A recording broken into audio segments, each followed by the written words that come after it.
네, 콧방귀 반갑습니다. 오늘은 이제 216쪽이고요. 도시행의 지혜가 없으면 한 생의 영화를 누릴 뿐이고 계행을 지키나 지혜가 없으면 잠시 천상에 태어날 뿐이며 인육행의 지혜가 없으면 육신이 단정한 바보를 누릴 따름이고 힘써 노력하나 지혜가 없으면 생멸에 공덕을 일으킬 뿐이며 참선의 지혜가 없으면 금강과도 같은 선정을 얻지 못하며 선정의 지혜가 없으면 항해의 원인만 된다. 그러므 지혜야말로 어둠 속의 불빛과 같음을 알라. 목을 가다듬음. 보시지. 인욕, 선정, 정진, 모든 것이 육바람일 어떤 것을 닫더라도 지혜가 있고 어떤 좀 법의 안목을 갖추고 그런 사람이 실천을 해야만 모든 것이 바른 실천이 되는 것이지. 우리 새 속에서도 그러잖아요. 이렇게 머리 나쁘고 능력 없는 사람이 부지런하기만 하면 이렇게 그렇다죠. 그리고 보면 밑에 사람 너무 힘들게 만든다는 거죠.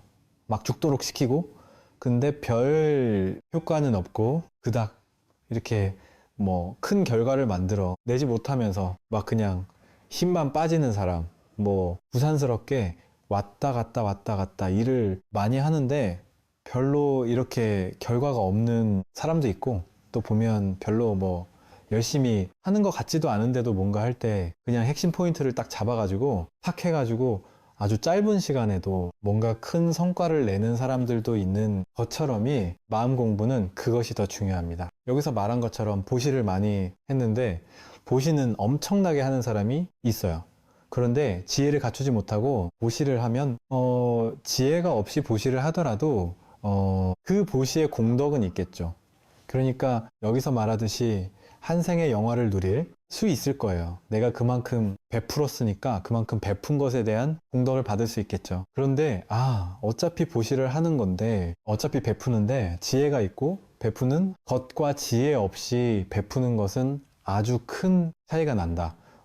지혜를 갖춘 사람이 베풀게 되면 막 큰 베품을 실천하지 않더라도 놀라운 베품이 될 수 있단 말이죠. 사실은 이 지혜가 갖추어지면 숨쉬고 밥 먹고 사람들 만나고 아무것도 하지 않더라도 그냥 존재 자체로서 무한한 자비를 사랑을 지혜를 보시를 베푸는 것과 다르지 않거든요. 근데 내가 베푼다라는 상을 가지고 무주상 보시가 되지 않고 내가 하는 거예요. 이 보시에도 지혜가 있어야 된다라고 할 때 그 지혜는 뭐냐면 헉소리 한숨 나와 너가 둘이 아니다라는 이게 지혜거든요. 이 분리법의 지혜가 지혜인데 분리법에 지혜가 없는 사람은 내가 너한테 이만큼 베풀었어 하고 속으로라도 겉으로 말 안 하더라도 베풀고 난 다음에 야, 내가 저만큼 베풀었으니까 뭔가 내가 받는 게 있겠지. 뭔가 나에게 소득이 있겠지. 혹은 저 사람이 언젠가 나한테 갚겠지. 아니면 뭔가 다른 방향으로라도 어떤 공덕이 있겠지 하고 베푼단 말이에요. 근데 지혜가 있다면 어떤 베품이 되느냐면 베풀었는데 베풀었다는 생각이 전혀 없어요. 하나가 하나에게 베풀 땐 베풀었다는 생각이 없거든. 배고플 때 입에다가 손은 내 움직여 가지고 입에다가 계속 갖다 는단 말이에요. 근데 이 손이 입한테 너 맨날 나한테 얻어먹기만 하고 나한테는 하나도 안 주느냐 이렇게 얘기하지 않잖아요. 무한정 베푸는데도 한 번도 이 손은 입한테 보상을 해달라는 얘기를 한 적이 없죠. 자기니까. 여러분이 부모님이 자식들에게 끊임없이 베푼단 말이에요. 네, 지네가 맡겨놓는 것도 아닌데네 뭐 갖다 저라 내 하더라도 그러더라도 내 자식이니까 나으니까 나와 다르지 않으니까 그냥 준단 말이죠. 부부지간에도 너와 내가 둘이 아니다라는 자각이 있을 때는 남편이 아내고 아내가 남편이고 그냥 이렇게 쓸 수 있겠죠. 근데 이제 이게 그러다 보니까 요즘 이제 이제 TV에 나오는 젊은 부부들 같은 경우 이제 TV에 나오는 연예인들은 이제 아마 결혼하기 전에 돈도 어마어마하게 벌어놓겠죠. 그러니까 남편도 엄청 벌어놓고 아내도 엄청 벌어놨다 보니까 본인들 둘 다 결혼은 해야 되겠는데 결혼은 하고 싶긴 한데 내 돈이 얼마인지를 묻지 않았으면 좋겠어. 난 너무 많아서 너한테 말을 못하겠어. 그러니까 이제 서로의 재산이 얼마지 모르는 거죠. 이제 모르고 이제 M 가듯이 얼마씩 한 달에 생활별만 해서 요거를 우리 애들 키우자. 서로 낸 거 가지고 이렇게 그게 이제 잘못됐다는 게 아니라 그럴 수 있을 거예요. 당연히 그럴 수 있어. 이제 세간의 현실에서는 제가 하는 우리 제 군에 있을 때 만났던 어떤 그 보살님께서는 이제 40대 초반에 보살님이셨는데 이제 그때가 혼자 사시는 거예요. 그런데 자기는 이제는 돈을 너무 많이 벌어놨어요. 이 보살님이 살 때 초반인데 뭐 빌딩에 뭐 월세가 얼마가 나오고 뭐 당연 아파트도 있고 뭐 하면서 이렇게 난 여기서 일 안 해도 먹고 살기 충분하다고 하더라고요. 그러니까 보니까 그 재미에 들린 거예요. 이제 이 돈 버는 재미가 이제 확 제대로 들리신 분이에요. 그러다 보니까 그 보살님이 그 얘기하더라고요. 스님, 저는 전혀 결혼하고 싶은 마음이 없어요. 그러면서 이게 되게 유쾌하고 재밌는 분이었거든요. 그러니까 그냥 대놓고 얘기를 하시더라고요. 왜 없는지 아세요?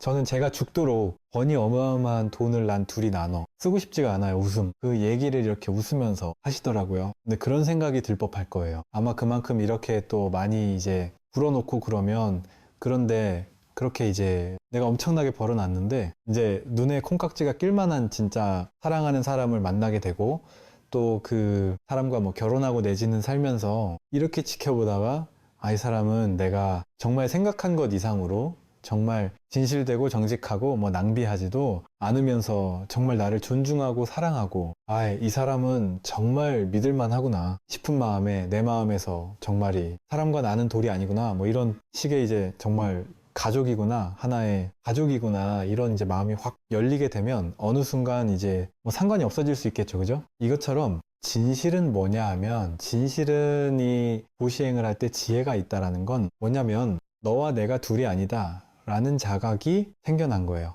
그러니까 힘든 사람을 보면 내가 너한테 줬어라는 생각이 없는 거예요. 그가 바로 나니까. 그래서 이 진리의 세계에서는 주는 거거든요. 왜? 준다라는 것이 곧 연기의 세계에서는 이렇게 가는 것과 오는 게 다르지 않은 거예요. 그러니까 많이 베푸는 사람은 많이 받는 사람인 거예요. 어딘가로부터, 무언가로부터. 이제 그 복에도 이제 종류가 그러죠. 예를 들어 인복 있는 사람은 인복은 있는 거예요. 그러나 예를 들어 뭐 돈복은 없을 수도 있겠죠. 그러니까 인복은 인복대로, 돈은 돈대로, 뭐 명예복은 명예복대로 이제 이런 식으로 이제 이렇게 보통 자기가 베푼 것을 이렇게 그 복덕을 이제 받는다. 이런 식으로 표현을 쓰죠. 이제 그런 이제 입장에서는 내가 베푸는 만큼 나에게 이제 들어오는 것이죠. 근데 좀 더 지혜롭게 베푸는 사람이라면, 그래서 이런 말을 옛날에 스님들은 하고도 했어요. 이렇게 베풀 때 나한테 전혀 갚을 수 없는 사람, 갚을 가망성이 제로인 사람에게 베푸는 것, 그런 것도 공부하는 과정에서는 상당히 도움이 된다. 전 그 얘기 듣고 옛날에 이제 어릴 때 감명을 받아서 이런 적이 있었고, 나한테 도저히 갚을 수 없는 사람이 누구지? 전혀 모르는 사람들인 거예요. 그러니까 그때 이제 막 그런 말에 꽂혀 있을 때는, 제가 20대 때는 막이 유의적인 현실 세계의 인과응보의 법칙, 우리 부처님이 실온개론 생천돈 했듯이요, 수준이 되게 꽂혔을 때가 있었어요.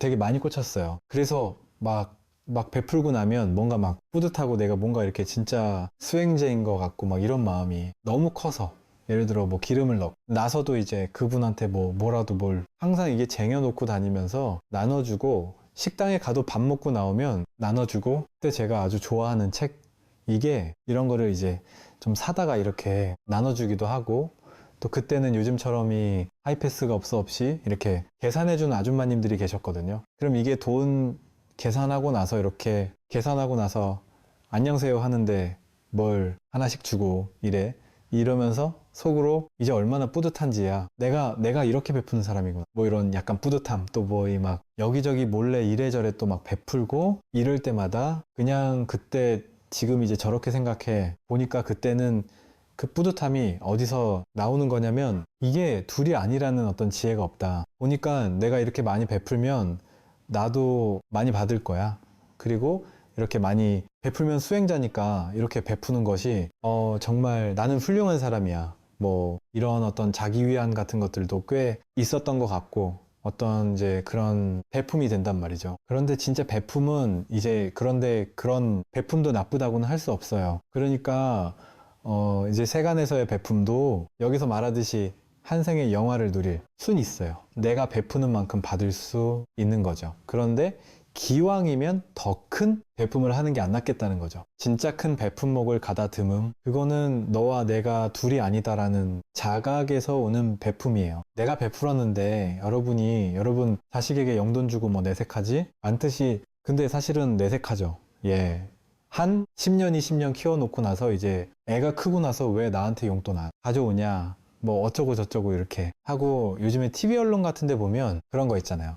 연예인들이 돈을 자식이 어마어마하게 벌고 나면 그 가족들이나 부모나 뭐 이런 분들이 자식 결혼하는 것도 막 반대하고, 결혼하면 이제 나한테 나눠주던 게 이제 지혜 만우한테 가겠구나 해가지고 막 교묘하게 그걸 반대한다는 거죠. 저는 상담하면서 그런 사람들 실제 봤거든요. 그러니까 그 집에 이 사이 가족 중에 그 자식 중에 한 명 자식에게 모두가 막 다 뜯어가는데 이 사람은 내버려다가 갔다 주는 역할만 하면서 이 사람은 결혼을 못 해요. 왜? 다 반대한대요. 내가 결혼을 하면 그걸 나눠주게 하겠어요? 그러면서 그게 이제 세뇌가 돼 버리니까 본인도 이제 그거를 믿고 있는 거예요.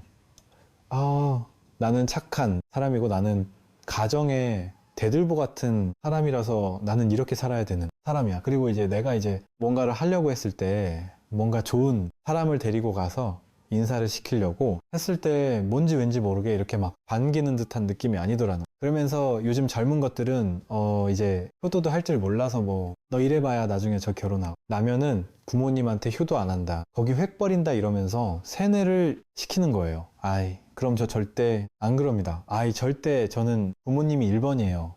이렇게 세뇌를 시킨 거죠. 근데 1번이 바뀌는 거죠. 결혼하면 사실은 그게 맞는 거죠. 사실은 이제 자신의 삶을 살살. 그러니까 효도를 안 하는 게 뭔 안 된다 했다 된다 얘기가 아니죠. 뭐가 맞다 뭐가 틀려? 이런 얘기는 아니에요.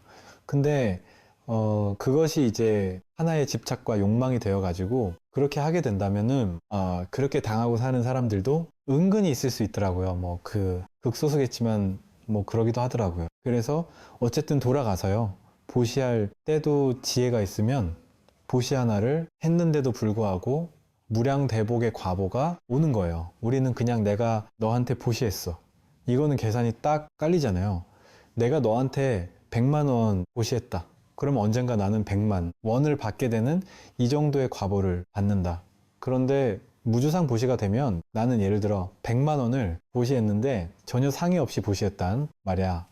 그럼 왜냐면 보시는요, 실제 보시라는 게 정해진 고정된 뭔가가 없어요. 예를 들어 옛날에 재화가 이렇게 뭐 조개 껍질 가지고 서로 나누면서 이제 만약에 이게 있었다. 그런 때 같으면 조개 껍질을 주면 그게 돈 주는 거잖아요. 근데 조개 껍질 주는 게 그면 돈이겠어요? 그럴 테면, 그리고 쉽게 말해 뭐가 이렇게 오고 가고 주고받고 하는 것이 나는 보시했다 생각해서 확 줬는데 상대방은 전혀 그런 걸 원하지 않을 수도 있겠죠. 난 이런 거 막 산더미처럼 갖다 줘도 싫어하는 사람도 있을 수 있겠죠. 그죠? 그런 사람에게 나는 줬다고 생각하는데 그는 전혀 받은 게 아니고 더 싫을 수도 있겠죠. 그러니까 이 보시라는 것 자체가, 그러니까 여기서 저기로 이렇게 줬어. 이게 사실은 주고받은 것이 아니라 인연 따라.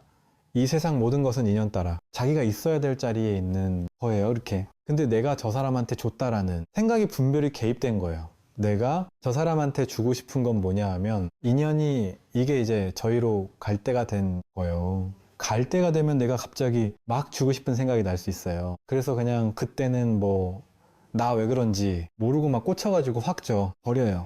그런 경우 있어요. 뭔가 막 꽂혀 가지고 확 주고 나서 나중에 생각해 보니까 내가 그때 미쳤네. 목을 가다듬으면 왜 좋지 하면서 이제 다시 찾아가서 다시 돌려달라고 할 수도 있고, 그럴 수 있거든요. 이게 내가 저 사람한테 준 게 아니고, 여러분이 돈 버는 것도 그래요. 돈 버는 거 보면 되게 신기하지 않아요? 죽도록 노력을 했는데도 돈이 안 벌릴 때는 희한하게 안 벌린단 말이에요. 왜? 나한테 이게 지금 올 때가 아닌 거예요, 지금. 근데 내 마음은 죽도록 벌고 싶은 거예요. 그거 안 벌린단 말이야, 아무리 해도. 근데 인연이 이게 이제 나한테 올 인연이 이제 갖춰졌다. 인연이 갖춰지게 되면 나는 그냥 평소처럼 했을 뿐인데 왜 갑자기 사람들이 이게 이렇게 좋다고 열광을 하는 거지? 갑자기 막 돈이 막 들어온단 말이에요. 이거 우리는 희한하네. 내가 열심히 안 할 땐 되고 뭐 할 땐 안 되고 뭐 이렇게 생각을 할 수 있단 말이야. 그게 아니라 인연의 소행이에요. 이게 올 때 되면 오고 갈 때 되면 가는데 중생들은 거기에 생각을 개입해서 내가 열심히 해서 왔다. 뭐 어떨 땐 내가 열심히 안 했는데도 오네. 희한하네. 내가 열심히 할 때 안 오더니 이런 식으로 생각을 개입하는 거예요. 이 세상 모든 것들은 2년 따라 5년 따라 갑니다. 여러분이 이제 내가 회사를 옮기고 싶어요. 아니면 뭐 집을 이사 가고 싶어요. 아니면 어떤 회사를 차리고 싶거나 뭐 편의점을 하나 차리고 싶거나 뭐 짜장면집을 하나 차리고 싶거나 예를 들어 이래서 건물을 보러 다닌다 그러면 그게 인연이 집착할 필요는 없어요. 그냥 마음 편하게 그냥 이거 저거 보러 다니면 돼요. 그냥 근데 이제 내 맡긴 채 보러 다니는 거니까 걱정이 없는 거예요. 근데 이걸 집착하면서 보러 다니는 사람은 어떠냐면 뭔가 마음에 드는 게 있으면야 이거 불안초해서 이거 남들이 체감 어쩌지? 막 불안한 초조하게 되면 이제 쉽게 말해 깎는 것도 잘 못하죠. 그 어떻게든 내가 뭐 뭔가 이걸 거기 꽂혀버리면 이게 집착해버리면 막 불안져 버려요. 그래야지 이게 어떻게 하다가 안 될 인연이 되면 막 화가 나요? 화가 나고 남편한테 야 이거 난 이거 반드시 해야 되겠어 해가지고 남편한테 막 얘기를 하는데 남편이 야 우리 집이 여보 당신이 생각하는 만큼 그건 너무 과해 그건 진짜 아니야 라고 할 때 이 집착이 돼가지고 벌써 여기 꽂혔으면 어떻겠어요 속으로 남편이 얼마나 믿겠어요 남편이 얼마나 무능하게 느껴지겠어요 처음으로 남편이 진짜 무능한 녀석이었구나 이런 식의 망상이 일어난단 말이에요 왜 자기 집착인 줄 모르고 근데 남편도 그렇게 반대하고 뭔가 될 듯 될 듯 하면서 안 된다 그럴 때 막 불안 초조하니까 어떻게든 되려고 막 돈을 더 주려고도 하다가 아니면 여기저기서 돈을 가지고라도 하려고 하고 대출 받아서라도 어떻게 하려고 하고 남편 몰래 뭐 이렇게 사채를 써가지고라도 어떻게든 하려는 망상이 생겨나요. 그러면 자기 게 아닌 것을 가지려고 할 때는 과도해지고 자연스럽게 안 되고 뭔가 무리수가 생겨나요. 근데 그런 걸 하게 되잖아요. 그럼 뭔가 거기서 잘 안 풀릴 수 있어요. 내게 아닌 걸 내가 집착 가지고 가기 때문에 그래서 그런 일이 있을 때 그냥 맘 편안하게 보면 돼요. 그냥 꽂혀도 꽂힌다는 게 웃기지 않아요? 나는 이게 확 꽂혔어요.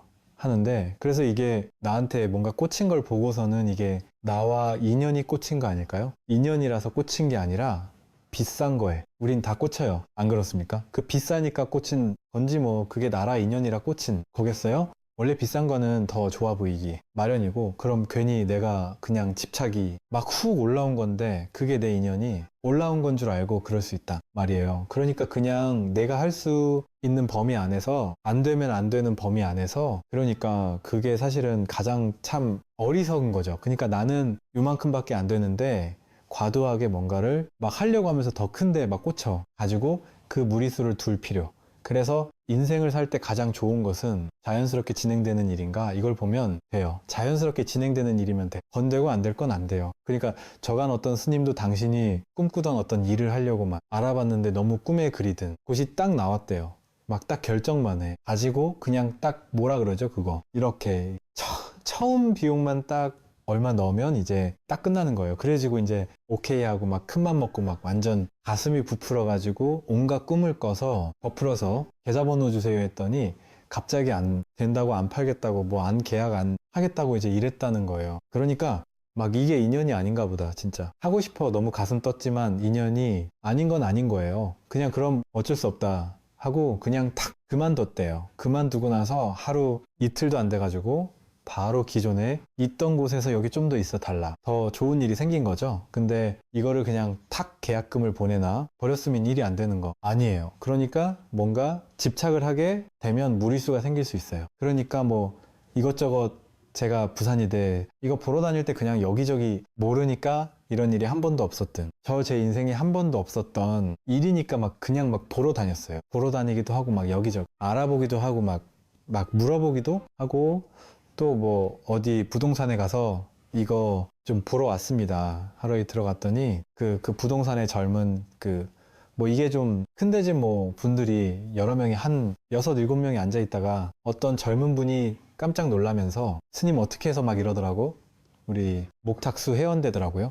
그래서 그런 분에게 막 이것저것 궁금한 거 물어보기도 하고 또 콧방귀 이러면서 이제 배워가면서 여기저기 많이 그냥 구경을 했을 저는 이제 세상 공부한다 생각하고 그깟 뭐 모르니까 그냥 뭐 많이 보다 보면 뭔가 인연이 되지 않겠나 그래가지고 이제 마에 드는 데가 몇 군데가 있었는데 그거를 최종적으로 했을 때 이렇게 내부에 또 이렇게 이제 리모델링을 좀 해야 되는데 그걸 어떻게 해야 되는지 견적이 얼마가 나오는지 이 상황에서는 얼마 나오는지 저 건물은 얼마 나오는지 모르잖아요. 제가 모르니까 이제 그거 하시는 분을 모시고 이제 우리 또 임원분들하고 같이 갔어요. 같이 가서 이제 서울에서부터 이제 그분이 내려오셔가지고 같이 이렇게 돌아봤단 말이야. 몇 군데 돌아봤는데 왠지 모르게 뭔가 이렇게 마음에 드는 데가 없더라고. 이렇게 마음에 들면 밑에가 뭐 무슨 단란주점? 노래방 막 이런 데가 막 있고 뭔지 모르게 좀 뭔가 이렇게 화다지가 이게 신기하게 마음이 그러대. 희한하게 건물이 뭔가 이렇게 막 주변이 막 지저분하고 뭐 유흥가가 있고 막 이러면 왠지 모르게 여기서 나도 이렇게 안정이 안 되는데 딴 사람들이 와가지고 마음 공부하러 오겠나 싶기도 하고 뭐 그깟 그런 걸 모든 걸 다 따지려니까 없는 거예요. 그래서 그냥 적당한데 그냥 아무데나 해야지 하고 이제 이렇게 했는데 연 게 마음에 안 들더라고요. 근데 그분이 그분도 영 마음에 안 든대요. 그래서 더 없냐고. 어떻게 늦게까지 그러면 보자해서 저녁 때까지 시까지 보다 보니까 이분이 서울 갈 차를 놓친 거예요. 그래서 어쩔 수 없이 이제 방을 이제 하나 잡으시라고 해가지고 잡았는데 보니까 마침 해운대 쪽에 방을 하나 잡으신 거예요. 그래서 주무신다 얘길래 그날까지 그러고 나서 마음에 안 드는 거예요, 전부 다. 그래서 그 다음날 이제 아침에 떠났는데 가서 이제 쉬시고 우리 이러고 있다. 밤에 야 그냥 보내기가 너무 그냥 보내버리면 그 중에 하나 해야 되잖아요. 근데 다 마음에 안 드는 거라 그래가지고 콧방귀. 해운대는 제가 이제 너무 비쌀 거 가타가 아예 쳐다도 안 본 곳이었거든요. 근데 이제 그 다음날 아침에 그러면 가는 기차 가기 전에 한두 군데만 더 보자고 그러길래 그래요. 그럼 그러시죠 뭐. 그러고서 이제 여기저기 막 검색을 해봤어요. 검색을 해 봤더니 그 의외로 이제 그 우리 주요 라인 말고 뒤쪽으로 조금만 가니까 그렇게 생각보다 막 이렇게 그렇지 아는 곳이 비싸지 않고 막 이런 곳이 있더라고요. 그래서 설마 하고 그냥 거기 한 두 군데만 보자. 그래서 아침에 별 생각 없이 봤는데 거기가 지금 우리가 개원하게 된 것이거든요. 그러니까 막 힘을 주고 보고 막 그런 일가 없더라고요. 막 심각하게 생각하고 이럴 필요가 없이 그냥 2년 초가 되려고 하니까 그렇게 그냥 저절로 이렇게 인연이 이렇게 막 되려고 하면은 또 그렇게 되는 것 같아요. 그러니까 이런 것처럼 사실은 이제 우리가 살면서 인연을 만나는 모든 것들도 그렇거든요. 우리 인생의 중요한 선택에 막 기로에서 있다. 이럴 때 내가 과도하게 스트레스 받거나 과도하게 긴장하거나 과도하게 뭔가 이게 가슴이 뭔가 확 와닿지 않거나 이런 것들이 있을 수 있잖아요. 그러면 콧방귀 그냥 좀 쉬면 된단 말이에요. 왜냐하면 내가 선택한다고 생각하잖아요. 내가 선택하는 게 내가 여기나 여기 중에 하나를 선택한다 이렇게 생각하지만 사실은 내가 선택하는 게 아니에요. 자기 인연처가 어딘지는 나에게 달린 일이 아닌 거예요. 거기가 내 인연처이냐 아니냐, 그 직장이 내 인연처냐 아니냐, 그 사람과 나와 인연이 있느냐 아니냐. 여러분 결혼할 때 보세요. 결혼할 때 보면은 내가 좋아한다. 아 스님 저는 그 사람 만나고서 막 빛이 나고 막 뭔가 막 팍 터지던데요. 저 뭐 박보 같은 사람 보면 다 터져요. 그죠? 그 잘생기고 뭐 이런 사람 보면은 다 반하죠.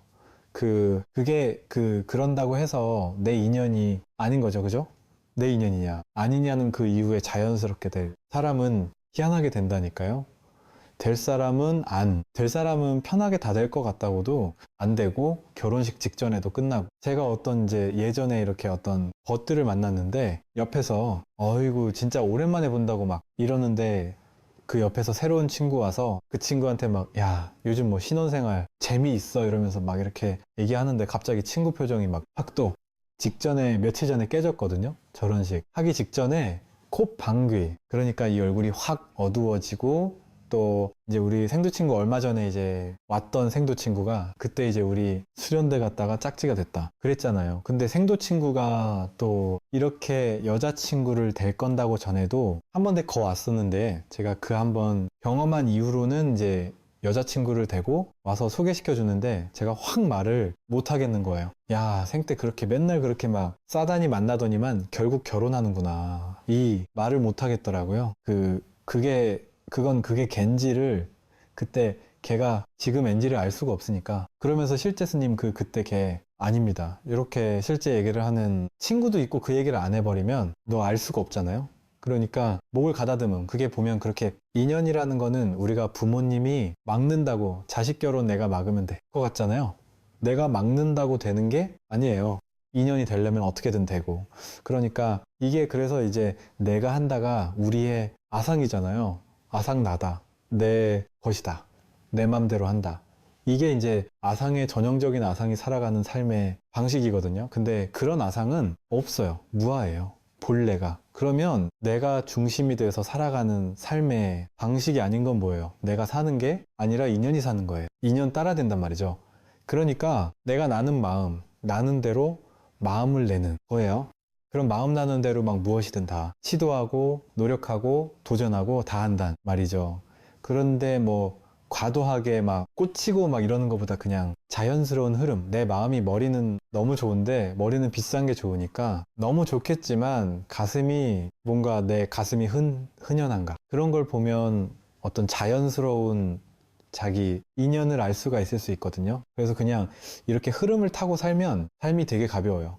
항상 아무 중요한 결론을 내리는 데 있어서도 그걸 막 스트레스 받으면서 내리는 게 아니라 그냥 자연스럽게 내려져요. 난 이런 마음도 낼 수 있고 저런 마음도 낼 수 있는데 그게 내 인연이 될 것 같으면 자연스럽게 저절로 그냥 돼요. 그러니까 나는 그냥 마음을 내고 준비하고 공부하고 뭐 이런 정도의 과정을 하면 인연이 될 만하면 호빵기 저절로 이렇게 구현되는 것 같아요.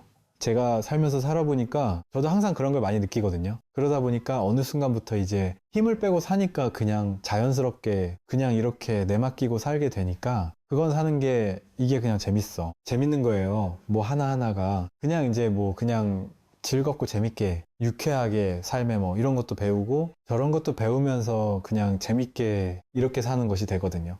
그러면 마음에 부담이 없고 마음의 스트레스가 없고 막 과도한 집착 이런 게 없어요. 근데 과도한 집착과 욕망과 이런 걸 따라가고 살게 되면 막 뭐 하나집 하나 사고 파는 거 가지고 막 가족이 막 대판 싸우고 네가 이거밖에 안 되냐? 뭐 우리는 왜 이렇게만 살아야 되느냐 막 울고 불고 하면서 이런 비번질적인 쓸데없는 분별망상에 막 이제 생겨날 수가 있는 것이죠. 그래서 무엇을 하더라도 지혜가 있게 되면 지혜는 내가 한다 하는 게 아닌 거예요. 아, 인연이 그냥 인연 따라 이렇게 되는구나. 부처님이 깨달은 지혜가 인연법이 연기법이잖아요. 인연 따라 되는구나. 거기 나라는 걸 개입할 수 없구나. 그렇게 내맡겨버리면 무엇을 하더라도 그 지혜가 삶을 끌고 가게 돼요. 그 무엇을 하더라도 함이 없이 하게 돼요. 하는데 과도함이 없어요. 반드시 해야 된다는 생각도 없고 반드시 하면 안 된다는 생각 없어요. 그러니까 될 일이면 자연스럽게 될 때가 있는 거고 저는 뭐 이런 얘기 많이 들었거든요. 옛날에 콧방귀 꽤 됐네 얘기지만 어떤 거사님이 뭐 어디 되게 잘 사는 동네에 이제 집을 내놨대요. 근데 그분이 내놨는데 이걸 좀 빨리 팔아야 되니까 좀 이게 빨리 팔긴 팔아야 되는데 자신이 뭐 이렇게 좀 어느 가격 이상은 받아야 되겠다는 게 생각이 있을 거 아니에요. 그러니까 그 가격으로 그냥 내놨대요. 근데 그게 그렇게까지 비싼 건 아니었지만 그래도 내가 받을 만큼 받아야지 하고 이렇게 내놔요. 콧방귀. 근데 이제 당신이 막 그렇게 급한 게 없었던 거예요. 그러니까 이게 너무 급하면 어때요? 너무 급하면 막 어쨌든 막 싸게 내놔야 되잖아요. 근데 이분은 그렇게 급한 것도 없었다 그래요. 그러니까 내놓고 잊어버렸대요. 내놓고 나서 그냥 잊어버렸더니 몇 년 가까이 안 팔리더래요. 근데 팔리려고 하니까 갑자기 누가 집을 보러 진짜 오랜만에 집을 보러 온달이길래 아, 나 참 집 내놨었지. 그래서 아, 팔리면 죽긴 좋겠다 하고 그냥 보러 오게 했대요. 예전에 처음에 막 어떻게든 하려고 할 때는 집 보러 오더라도 안 팔리더라는 거죠. 그런데 정말 오랜만에 집 보러 딱 왔는데 이게 지금 보니까 딴 데 집 내놓은 사람들이 옛날에 내가 나은 거보다 훨씬 좀 싸게 내놓은 게 많더래요. 근데 이걸 집 보러 온 것 자체도 좀 신기했고 조금 약간 좀 비싼데도 불구하고 그러니까 이제 뭐 더 좋은 데가 해서 아마 보러 왔겠죠. 집으로 왔는데 그게 그날 바로 팔려버렸는데 그 전에 아무리 봐도 안 팔리다가 그날 팔렸는데 신기하대요. 저도 그 얘기 듣고 콧방귀. 이분이 그 불교 공부를 열심히 하는 분이었는데 자기는 집을 이렇게 꾸며놨지만 집에 방 하나 뭐뭐 하고 베란다 쪽을 자신 수행방으로 공부하는 수행방으로 딱 해 놓고 부처님들의 모셔놓고 또 이렇게 베란다 쪽에는 이렇게 108배 할 수 있는 방석하고 이렇게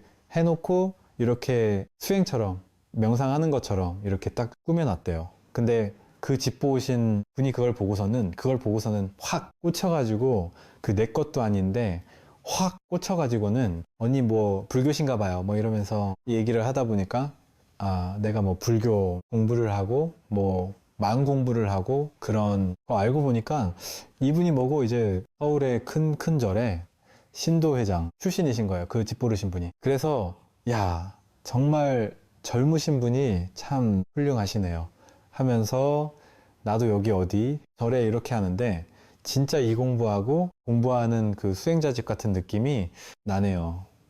이러면서 막 그렇게 좋아하더래요. 그러더니 깎지도 않고 그냥 사버리더래요. 그러니까 그분이 야 진짜 인연이 되려면 진짜 이렇게도 될 수 있구나 이런 말을 하더라는 거죠. 그러니까 이게 사람이 그러니까 희한한 거죠. 인연이 되려고 하면 여러분 그러잖아요. 유치원생들 제가 옛날에 그런 말을 많이 했거든요. 우리 군에 있는 젊은 부부들한테 유치원생이나 초등학생이라고 해서 애들을 무시할 게 아니다. 엄마 아빠가 어느 유치원을 보낼까 막 고민하다가 도저히 답이 안 나오면 뭐 대여섯 개 여러 개 가보고 나서 그 중에 한 두 개 추워질 거 아니냐. 그러면 둘이서 고민해가지고 답이 안 나오면 애를 데려가서 물어보세요. 그랬더니 진짜로 애를 데려가서 물어봤더니 그 아이는 너무나도 선명하게 답을 딱 내버리더래요. 너 A 갈래 B 갈래 말도 할 거 무조건 A. 난 B는 안 갈래? 이러더래요. 그래 그냥 A를 보냈대요. 근데 마침 그러고 나서 다니다가 나중에 보니까 되게 좋은 곳이었대요. 그래서 정말 잘 됐다 해서 신기해서 야 너 어떻게 애를 선택했어? 그랬더니 그 아이는 아무 생각이 없었던 거예요. 뭐 이게 뭐 좋고 나쁘고 뭐 이런 거 아무 생각 없고 탁 들어가는 1층 로비에 자기가 좋아하는 인형 캐릭터가 이렇게 있는 걸 보고는 난 여기 갈래 이랬던 거예요. 그게 나를 맞아주니까. 그럼 그거는 우리는 어떻게 생각하냐면 스님 그거는 너무 비논리적이고 논리도 없고 아무것도 없고 그걸 가지고 그럼 그걸 따르란 말이에요. 이렇게 우리 생각할 수 있잖아요. 그죠?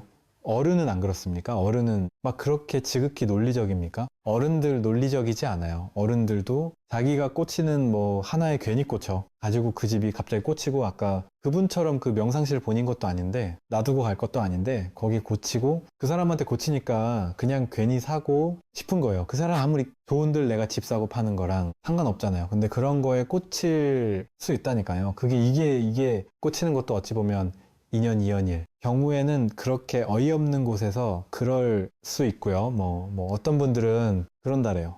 제가 막 이사 갈 때 그냥 손 있는 날, 뭐 싼 날 그냥 가세요 막 이런 식으로 얘기하고 막 이랬더니 어떤 분이 그러더라고요. 콧방귀 이게 뭐 집 보러 올 때는요.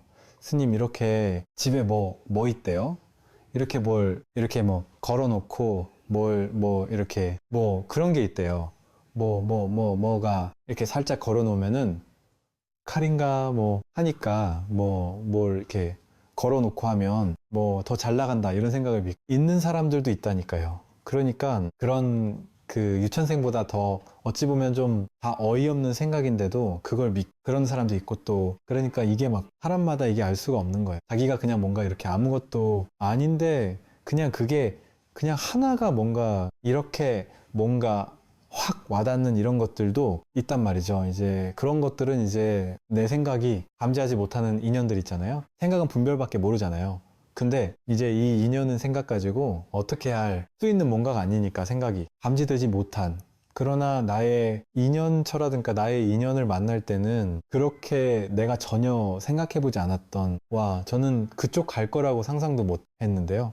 하는 사람이 있거든요. 나는 요런 쪽으로 회사를 한번 알아봐야지 했는데 그래서 여기 회사 알아보다가 오는 길에 별로 마음에 안 들어서 딴 데도 한번 그냥 물어나 볼까 하고 이렇게 쓱 들어가서 구경하러 들어갔다가 거기와 인연되는 일들도 있을 수 있고 예를 들면 막 이런 것처럼 과도하게 내가 잘할 수 있을 거야. 내가 올바른 선택을 내릴 수 있을 거야. 그럴 수 없어요. 내가 그건 나에게 달린 일이 아니에요. 그냥 나는 최선을 다할 뿐, 결과는 나는 한 번도 생각해보지 못했는데 어떻게 인연이 나를 그쪽으로 이끌었어? 이럴 수 있거든요. 또 그 사람을 만나러 갔는데 그 사람이 당신은 우리 회사 좀 적절하지 않네요 해가지고 막 들어왔는데, 야 당신 내가 면접해 보니까 우리 옆에 이런 회사가 있는데 거기 한번 가보세요 그래가지고, 예를 들어 거기 될 수도 있는 거죠. 알 수가 없는 거죠. 그래서 도전도 안 해보면 안 된다는 거예요. 도전을 하는 거예요. 그냥 그러나 그게 될지 안 될지 모른다 하고 맡겨버리는 거예요. 그러면 내가 아예 시도조차 하지 않으면 그 인연도 만날 수 없는데, 일단 내 마음을 내서 시도를 하게 되면 내 인연이 어디서 만나질지를 알 수 없는 거에, 이 세상은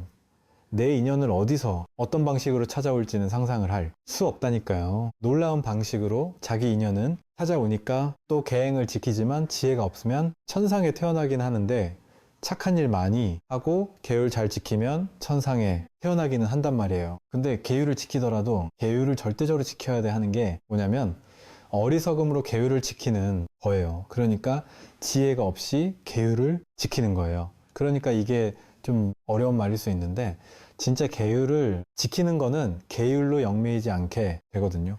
진짜 지혜 있는 사람은 유마경에서 말하듯이 진짜 지혜가 있으면 이제 계율이 나를 따라와요. 내가 계율을 쫓아다니는 게 아니라, 어리석을 때 내가 계율을 쫓아다니면서 나를 계율에 맞춰야 되는데 조금 지혜가 생기게 되면 계율을 개차법, 열고 닫을 줄 아는 지혜가 생겨요. 아, 이 계율은 내가 지켜야 되겠다 할 때를 알고, 아, 이건 내가 지금 어여겨도 되겠구나 할 때를 안단 말이야, 자기가. 그걸 왜 알아야 될까요?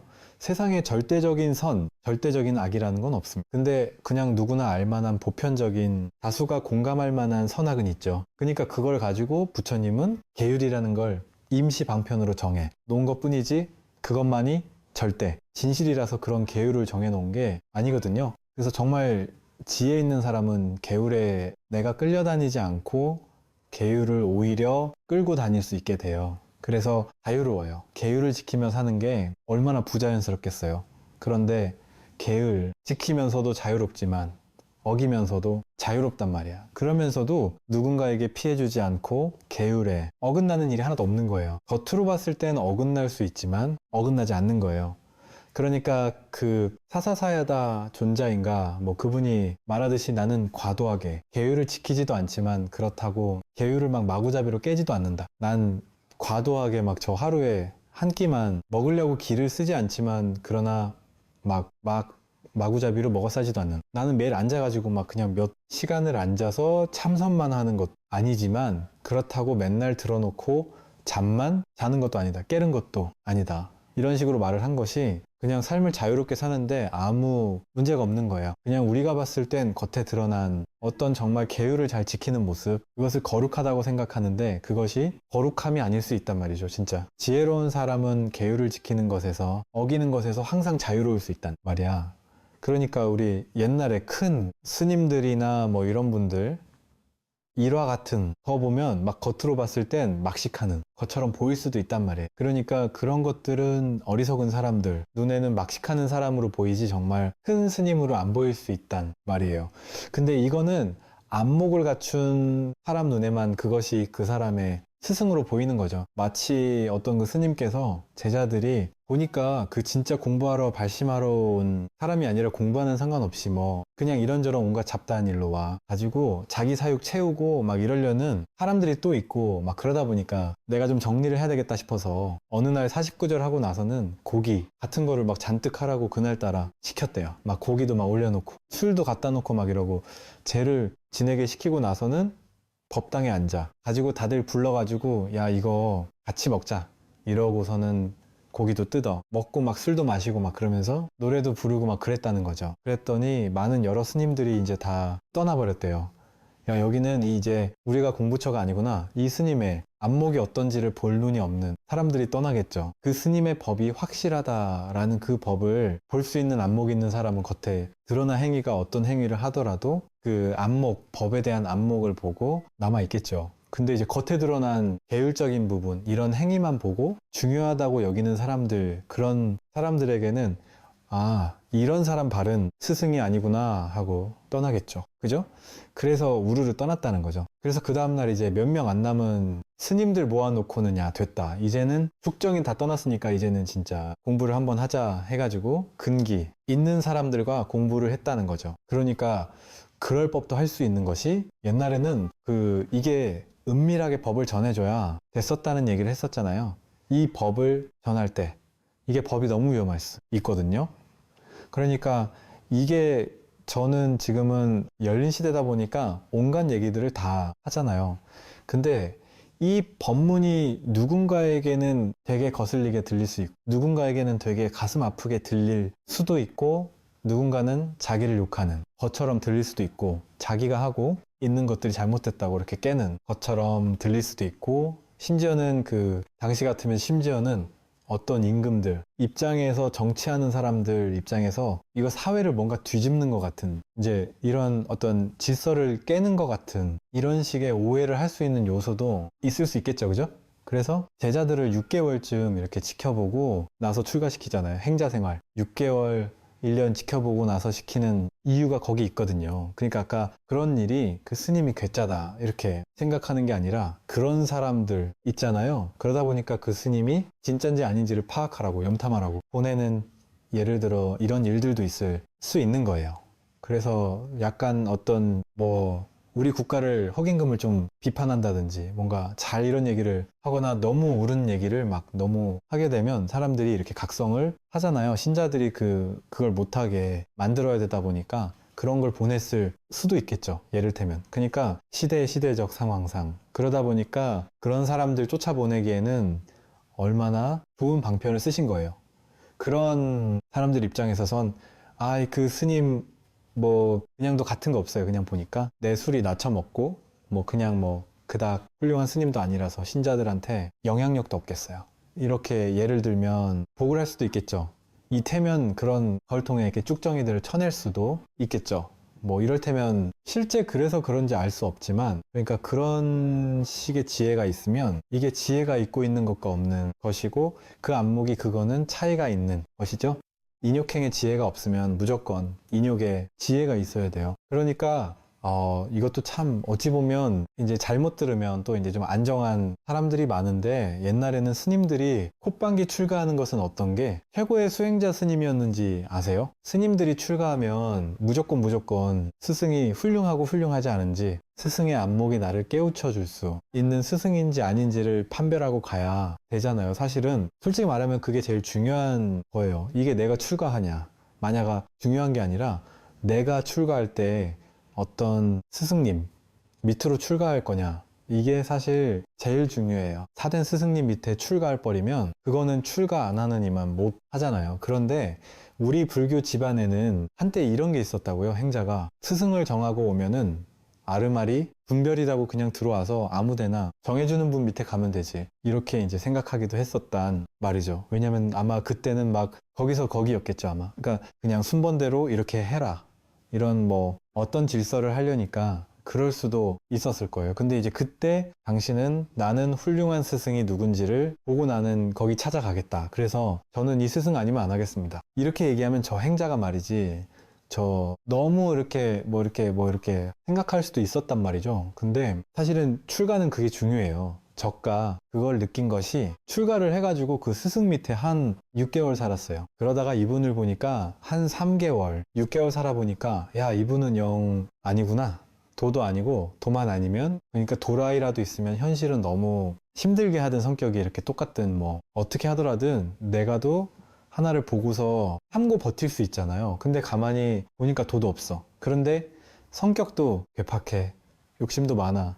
나를 완전히 거의 무슨 노가다꾼처럼 써먹고 야 여기서 내가 답이 안 나오겠다 싶은 게 한 몇 달 살면 나오잖아요. 누구나 나오거든요. 그런데 정서상 행자하다가 도망친 행자는 약간 안 좋은 뉘앙스를 가질 거 아니에요. 행자하다가 스님들 사람이 말이지 3계 대도사가 될 사람이 말이지 좀 힘들다고 해서 뽀로라 도망치면 되느냐 이런 식의 생각을 하는 사람도 있을 거 아니에요. 근데 저는 그런 얘기하는 행자님이 나왔다는 행자님이 있었어요. 저는 그 행자님 얘기를 들어보니까 100%가 아니라 200%, 500% 얘기하더라고요. 근데 그 나올 때 정말 욕먹으면서 나왔대요. 잘하셨다. 정말 잘하셨다. 진짜 지혜 있는 행자님이다. 고객 아니다 싶고 여기서 내가 답을 볼 수 없다 싶으면 아예 한 번만 나오는 게 아니야. 두 번, 세 번 나와. 가지고 이절저 소문 나가지고 내가 찍혀도 어쩔 수 없다. 진짜 훌륭한 스님을 만나는 게 더 중요하다, 사실은. 근데 그러니까 이게 일반 큰 절의 입장에서는 막 이런 말이 좀 듣기 싫을 수도 있잖아요, 어쩌면. 그러나 사실은 그 공부하려는 사람 입장에서는 그런 분들이 가끔 있을 수 있거든요.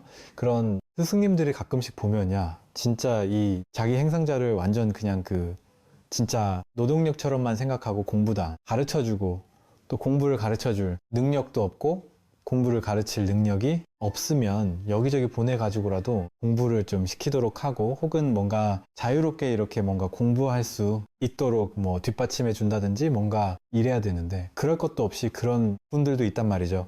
그러니까 뭐 회사에서 이러잖아요. 사장이 야, 너 열심히 하면 내가 다 생각하고 있어. 몇 년 있다가 너 잘 하면 내가 다 나름 또 챙겨주려고 생각도 하고 있고 월급도 올려주려고 생각하고 있고 다 생각하고 있어. 생각하고 있는 거는 당장 그렇게 해줘야지 해주는 거지. 왜냐면 요즘 MZ세대나 요즘 젊은 친구들이 회사가 보면 다들 거기 한두 번 당한 게 아니라는 거예요. 다 그런데요. 야, 다 생각하고 있어. 그건 도저히 안 되겠습니다 하고 날려면 야, 너 왜 이렇게 끈기가 없니? 내가 다 생각하고 있었어. 몇 달 안에 너 올려주려고 생각하고 있었어.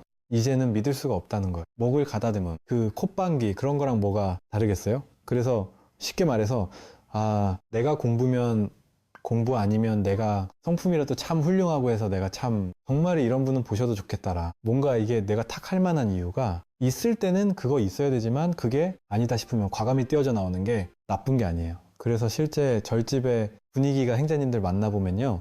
이 절 갔다 저 절 갔다 몇 번 왔다 갔다 한 행자님들 되게 많아요. 은근히 많아요. 심지어는 출하고 나서도 건당하는 분들도 계시잖아요. 근데 이제 건당하는 걸 무조건 나쁘다고만 볼 순 없어요. 그 뭐 나름의 이유가 있었겠죠. 정말 나는 이분을 스승으로 삼아서 내가 건당을 해서라도 건당이라는 게 이 스승 밑에 출가했는데 내가 자기 은사제를 바꾸는 거거든요. 그래서 그게 뭐 이유는 알 수 없지만 뭐 그런 일들도 아마 있을 수 있을 거예요. 그래서 왜냐면 이 공부는 뭐 의리 지키고 뭐 이런 공부가 아니잖아요. 의리 지키는 게 여기서 이 공부에서 뭔 필요가 있겠어요? 진짜 내 공부하는 게 중요하니까. 그런데도 불구하고 어떤 행자님들은 이게 막 인욕 바람일 이것만 그냥 지혜가 없이 인욕 바람일만 믿으니까 아무리 힘들어도 이렇게 힘든 이유가 있을 거야. 막 끝끝내 해낸단 말이에요. 또 그것도 틀리진 않거든요. 그 스승이 죽도록 일만 시켜도 그 스승이 안목을 갖춘 분이면 이유가 있어. 그런 거예요.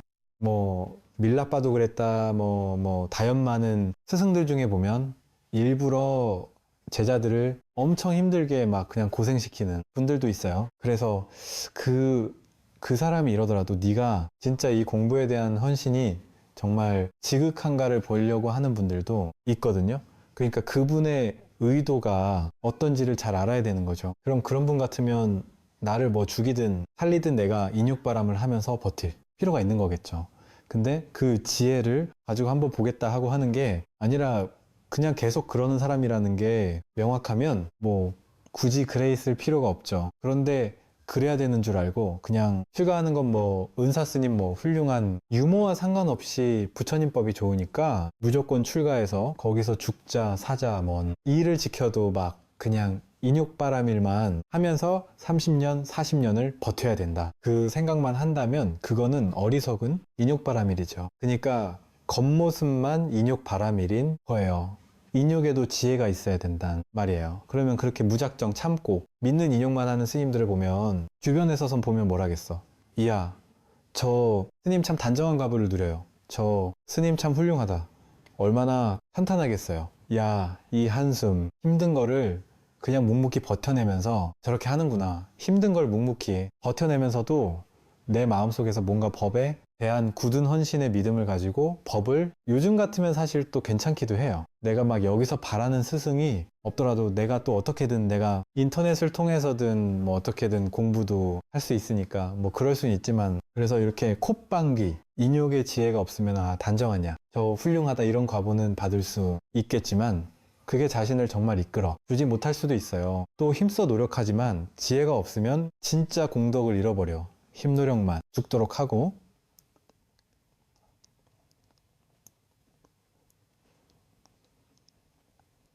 생멸의 공덕을 일으킬 뿐이다. 노력은 죽도록 하니까 생겨나고 사라지는 거. 뭔가를 막 자꾸 만들어내고 성공하고 성취하고 잘한단 말이에요. 생겨나고 사라지는 것들이 많이 그 사람이 해내는 게 많겠죠. 노력을 열심히 하는 만큼 결과가 있겠죠. 근데 그게 생멸법일 뿐이란 말이에요. 불생불멸법이라는 진짜 공덕이 되는 것들은 하나도 만들어내지 못한단 말이에요. 유해 조작의 인과만 생겨날 뿐이지.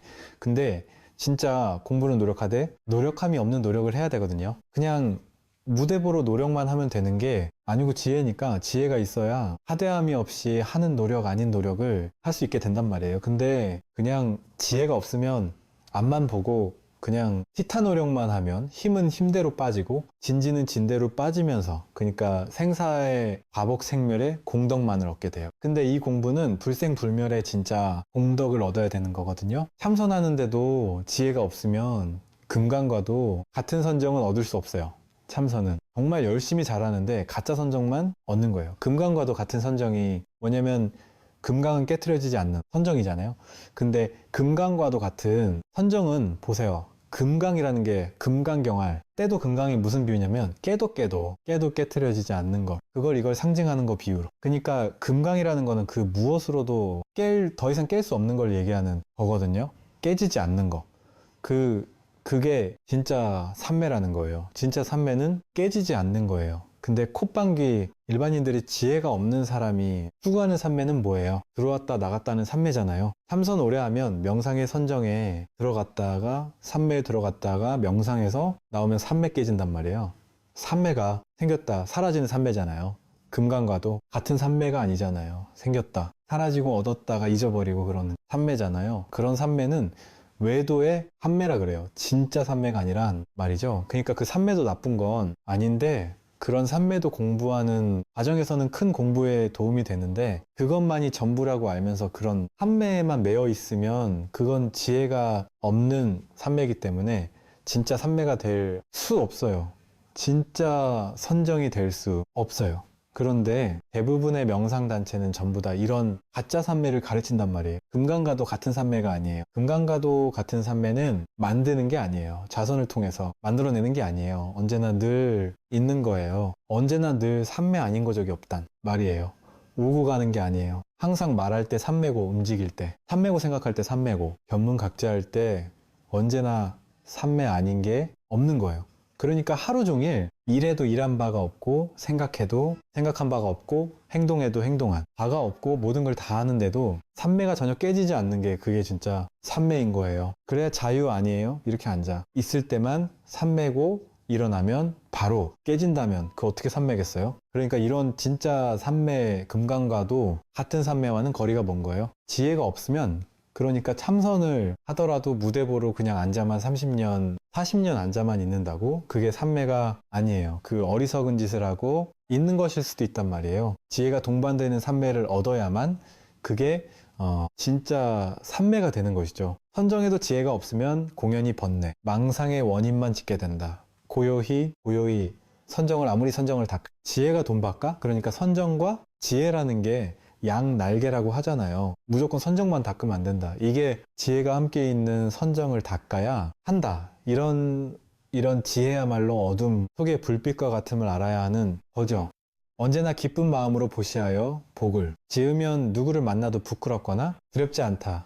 기쁜 마음으로 베풀고 조금도 후회하지 않으면 죽어서 천상에 태어나 천인들의 칭찬을 받는다. 보시는 내생에 좋은 양식이 되나니 윤하지 않는 곳에 도달할 것이요 하늘의 신들도 항상 돌보고 환희하게 된다. 이게 이제 실론, 개론, 생철론 수준의 일반인들에게 한 부처님의 법문들인 거예요. 이렇게 이제 실론, 개론, 생촌론 수준의 인광보적인 법문에서는 보시하고 복을 짓고 하는 것에 대한 공덕과보를 이제 계속해서 설명해 줘요. 왜냐면 그 과보도 현실 세계, 이 사법계라는 현실 세계에서는 무시할 수 없으니까. 그러니까 현실 세계를 사는 데는 여러분 그럴 수 있잖아요. 지혜는 있는데 복이 없는 사람이 있어요. 그분의 법에 대한 안목은 투철한데 쉽게만 신도복도 없고 절제정복도 없고 사람도 주변에 없고 근데 그분의 법은 투할 수 있어요. 그럴 수 있다니까요. 그래도 나는 법이 있으면 저는 그래도 공부하겠습니다 하고 막 갔다가 며칠 때 뛰쳐나오는 이런 분도 있을 수 있어요. 그게 복과 지혜는 좀 달라서 그래요. 근데 지혜는 복은 있는데 지혜가 없는 사람이 있을 수 있죠. 그러니까 사실은 복권 있는 사람이 빌 게이츠 같은 사람이나 뭐 세계 백백대 가는 기업을 만든 사람은 얼마나 복이 많은 사람이겠어요. 근데 그 사람이 무조건 지혜도 많다라고 단정적으로 말할 순 없잖아요. 지혜와는 다르잖아요. 그 지혜와 복은 게 다른 것인 것이죠. 그래서 우리가 현실에서도 이제 많이 베풀고 나누고 하게 되면 후회할 일이 없고 천상에 태어난다. 좋은 곳에 태어난다. 왜? 복을 많이 짓게 되면 나쁜 과보가 올 수 없단 말이죠. 그 좋은 것에 대한 과보가 온다. 내가 남들에게 따뜻하게 해주면 내가 앞으로 만날 사람은 나에게 따뜻할 수밖에 없어요. 내가 남들한테 사기치면 앞으로 나한테 사기칠 사람을 만날 수밖에 없어요. 누군가에게 그냥 있는 그대로 막 나누어주면 내가 누군가 불특정한 누군가로부터 왠지 모르게 막 도움을 받게 되는 일이 생긴단 말이에요. 신기하게. 진짜 막 아프리카를 가도 전 세계 어느 나라를 가도 곳곳에서 신기하게도 나를 돕는 사람들을 막 만나게 된다니까요. 근데 내가 복을 여기서 살면서 우리나라에 살면서 복 있는 사람은 어디 가도 복을 받고요. 여기 하는데 이 사람 저 사람 만날 때마다 막 그냥 맨날 싸우고 시비 걸고 나를 사기치고 뭐 그래가지고 나도 의심하고 이러는 성향이 있는 사람은 세계 여행을 하느라고 전 세계 곳곳을 가도 전 세계 곳곳에서 나한테 사기 치는 놈들 만나요. 모든 사람이 나한테 사기를 칠 수 있단 말이죠. 왜 그러냐면 내 외부 세계라는 게 없어요. 자기 마음의 업이 그대로 현실로 펼쳐진 게 세상이에요. 그러니까 내가 온 세상 어느 나라로 이민을 가도 우리나라에서 벌어지던 일이 거기 가도 그대로 벌어져요. 근데 이민 가면 행복해질 것 같잖아요. 내가 여기서 내가 딱 깨끗하게 정리하고 저기 가서 나 새롭게 시작할 거야. 새롭게 시작이 안 된다니까요. 마음이 새로워져야만 마음이 새로워지면 여기서 새로워질 수 있어요. 여기서 새롭게 시작이 돼요. 근데 내 마음은 안 바꾸고서는 사람들이 나를 자꾸 사기꾼처럼 봐. 난 딴 데 가서 새롭게 리셋할 거야. 리셋이 안 돼요. 내 마음의 사기꾼, 세상 사람들을 사기꾼으로 보는 업이 있다 보니까 내가 그들을 바라보는 동등한 시선으로 그들도 바라보거든요. 그 복이 많은 사람은 어디 가도 그 복을 누려요. 전 세계 곳곳에 여러분을 도울 사람들은 쫙 펼쳐져 있다니까요. 그러니까 아마도 그럴 거예요. 그 사람처럼 갑자기 여러분이 아프리카를 갔는데 그 아프리카에서 사람들이 나를 도와요. 근데 어쩌면 그 사람도 평소에는 사기치던 사람인데 여러분을 만나고서 내가 저 사람 왜 도왔지? 나중에 현탁할 수도 있어요. 아무 도움도 안 되는 걸래. 저 사람 왜 도왔지? 본인도 몰라요. 인연이 동할 때는 본인도 모르는 거예요. 그러니까 옛날에 이제 큰 스님들 이런 중에 이런 일이 있었던 것 같아요. 그 목을 가다듬은 남편이 평소에는 너무 정상적이래요. 너무 착하고 아내한테 잘하고 너무 좋대요. 근데 남편이 술만 먹고 들어오면 아내를 팬다는 거예요. 폭력을 저지르는 거예요. 그 다음날 되면 막 또 손이 발리되나 막 싹싹 빌고 막 미안하다고 내가 아니라고 하고 막 이런다는 거죠. 그러니까 그걸 보고 어떤 스님이 그랬다 그래요. 저 깊은 곳에 쌓이는 업이 동할 때는 일상에서 동하지 않는다. 그렇게 막 술이 채가지고 막 과도하게 이렇게 뭔가 나온다든지 이럴 때 자기 업이 동해서 막 나와서 술을만 채우면 뭔가 더 슬쩍하는 사람도 있을 수 있고요. 자기 숨겨졌던 업이 막 동하는 수도 있다는 거죠. 그래서 그때 거기는 어디서 읽은 책인지 모르겠는데 그 남편이 착한 나쁜 사람은 아니니까 이제 쌀을 막 이만큼 꺾어다가 집에다 갖다 놓고 남편이 때릴 때 입을 뒤집어 쓰고 있어라. 쌀이 이만한 거 갖다 놓고 그걸 가지고 때리니까 아내 입을 뒤집을 쓰게 아프지도 않잖아요. 그럼 계속 때려라 하고 맨날 도망가다 그날 안 도망가고 계속 맞았다는 거죠. 근데 이걸 막 수십 대 때리고 나니까지도 이제 찢어졌다는 거죠. 그러면 나서 그 다음부터 안 그랬다, 뭐 이게 진짜지 모르지만 뭐 그냥 그런 식의 얘기들이 있었단 말이에요. 이제 그런 얘기가 왜 있겠어요. 거기선 그래요. 쌀이 왜 쌀이냐면 한 대 때리면은 업이 하나만 없어지는데 쌀이 100개를 모아놓으면은 100개의 업이 그냥 확 한가 없어지고 내가 그냥 그 업을 다 감당하겠다 하고 그냥 도망치지 않겠다는 거예요. 업 앞에서 거기서 감당하겠다 하고 그냥 맞아주니까 계속 막 거기서 할 만큼 하니까 그 업이 이제 소진이 돼버렸다. 뭐 이런 식의 이제 얘기들을 옛날에는 그렇게 이제 재미나게 이렇게 얘기를 했어요. 스님들도. 그리고 또 그렇게 재미나게 얘기해야만 이게 또 먹히는 시대였고. 그러니까 이제 그런 얘기들이 옛날 얘기해본 그런 재밌는 설화들이 인과적 설화들이 있죠. 그래서 그렇게 이렇게 좋은 양식이 돼요. 시를 많이 하면 또 보살은 축생에게 한 술의 밥과 한 헐의 나달을 줄 때에도 이렇게 발언한다. 이들이 축생의 곁에 길에서 벗어나고 마침내 해탈하여지이다. 고통의 바다를 건너 영원히 고통의 더비를 끊으며 영원히 고통의 근원과 괴로운 것을 모두 떠나게 하여지이다 하고 축원을 해준다는 거예요. 아무리 축생이라 할지라도 축원하는 마음으로 또 보살은 평등한 마음으로 자기의 모든 물건을 보시한다. 보시하고 나서도 아깝다는 생각을 하지 않으며 좋은 결과를 바라지도 않고 알아주기를 바라지도 않으며 천상에 태어나기를 바라지도 않는다. 다만 일체 중생을 구하고 진리의 행을 실천하여 모든 사람들에게 가르쳐주고자 할 뿐이다. 우리가 마음속으로 하물며 축생도 이럴진데 사람도 마찬가지란 말이에요. 이게 축원을 해준다라는 것이 이 현실에서 저는 우리 절에서 이 맨날 법회 기도가 끝나면 맨 마지막 하이라이트가 축원 있잖아요. 근데 그것도 어찌 보면 상징일 수 있겠지만 이제 방편으로 얘기를 한다면 그런 어떤 축원이라는 의식을 절의 의식에 왜 그렇게 넣겠어요? 그 나름의 현실 세계에서는 그 축원에 나름의 이유가 있단 말이죠.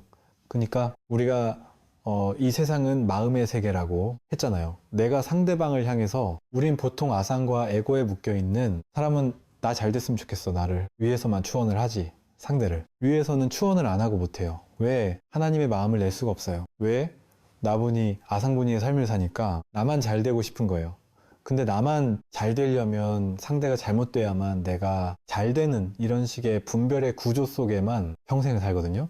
그런데 축원이라는 건 뭐냐면 상대방을 향해서 그들이 진심으로 잘 되기를 원하는 마음이잖아요. 정말 잘 됐으면 좋겠다 하고 기도해주고 축원해주는 마음이잖아요. 그 마음은 나에게 먼저 작용을 하겠죠. 왜냐하면 상대방이 곧 나거든요. 내가 상대방을 향해 정말 진정으로 축복을 원한다면, 즉복 진정으로 잘 되길 원한다면, 진정으로 행복해지길 원한다면 그것이 곧 내가 나에게 하는 말과 다르지 않아요. 너와 내가 둘이 아니다라는 분리법을 실천하는 것과 다르지 않은 거예요. 그러니까 이 추원의 마음 자체가 이 법을 향한 마음과 다르지 않은 거예요. 그러니까 상대방이 내가 나로 인해 행복한 사람, 내가 그를 위해 기도해주고 그를 위해 진심의 마음을 내주고, 그러니까 우리 대충감으로 알잖아요. 사람을 만나고 오면 내가 힘들었을 때 진짜 이 사람이 내 편인지 아닌지 알 수 있다.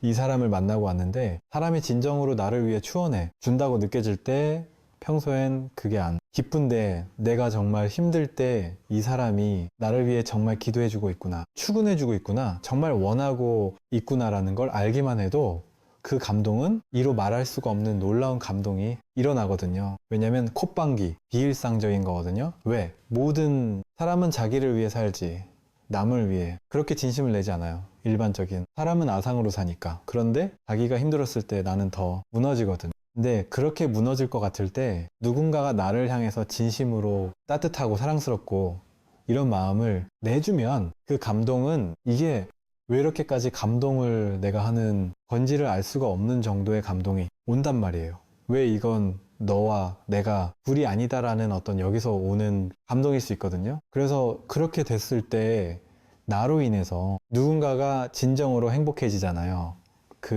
내가 만나는 사람마다 행복하게 만들어 주고 지혜롭게 만들어주고 그들을 위해 진정으로 기도해주고 축복해 주고 너의 행복을 진심으로 바라는 것 같은 사람, 여러분, 인생에서 나의 행복을 진심으로 바라는 것 같은 우리 가족을 제외한 누군가를 만날 수 있다라는 건 얼마나 놀라운 일이겠어요.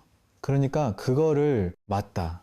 나도 정말 그런 사람 만나고 싶어요. 스님 어디 가면 그런 사람 있을까요? 내가 누군가의 한 사람에게 그런 사람이 되기 시작하면 그런 사람이 나에게 나타나기 시작해요. 근데 내가 먼저 해야 돼요. 저는 그런 사람 만나면 그 사람에겐 저도 잘할 수 있는데요. 안 된다니까요. 순서가 바뀌어서. 내가 먼저 누군가에게 진정으로 둘이 아니게 추원을 해주고, 근데 이게 바른 안목에서 봤을 때 너와 내가 돌이 아니기 때문에 무아의 진리에서 봤을 때 너와 내가 진정으로 돌이 아니잖아요. 손해볼 일이 없는 거예요. 상대방을 위해 출근해주는 건 전혀 손해볼 일이 아니잖아요. 그런다고 해서 뭐 내가 내 돈을 갖다 주라는 것도 아니고, 마음으로 출근해, 진심으로 마음으로 출근해주는데 뭐 돈 드는 것도 아니잖아요. 이건 왜 못하냐 말이죠. 근데 이걸 해줬을 때 나에게 공덕이 생기고, 그 공덕을 받는 사람에게도 그 따뜻함과 그것이 생겨서, 그것이 한번 생기고 나면 그 사람도 어떻게 했어요? 누군가에게 베풀어주고 싶어져요. 그런데 누구한테 제일 먼저 베풀고 싶겠어요? 나를 그렇게 사랑해줬던 사람에게 그 사람이, 저 사람이 힘들 때 나도 정말 어떤 일이 있어도 도와줘야 되겠다, 이런 마음이 생기지 않겠어요? 꼭 그런 인과적인 거가 아니더라도 이렇게 세상을 놀랍게 뭐랄까 진동시키는 마음이랄까요? 그것은이 아상이 깨지는 마음의 의도에서 오거든요. 아상을 가지고 살아가면 이런 마음을 낼 수 없어요. 근데 내가 무너졌을 때 진심으로 너와 내가 돌이 아닌 줄 자각하니까 상대를 위해서 진정으로 축원을 해줄 수 있어요. 근데 그 축원에는 힘이 붙는단 말이죠. 그런 축원, 그런 왜 힘이 붙을까요? 너고 나는 나야. 너 잘 됐으면 좋겠어.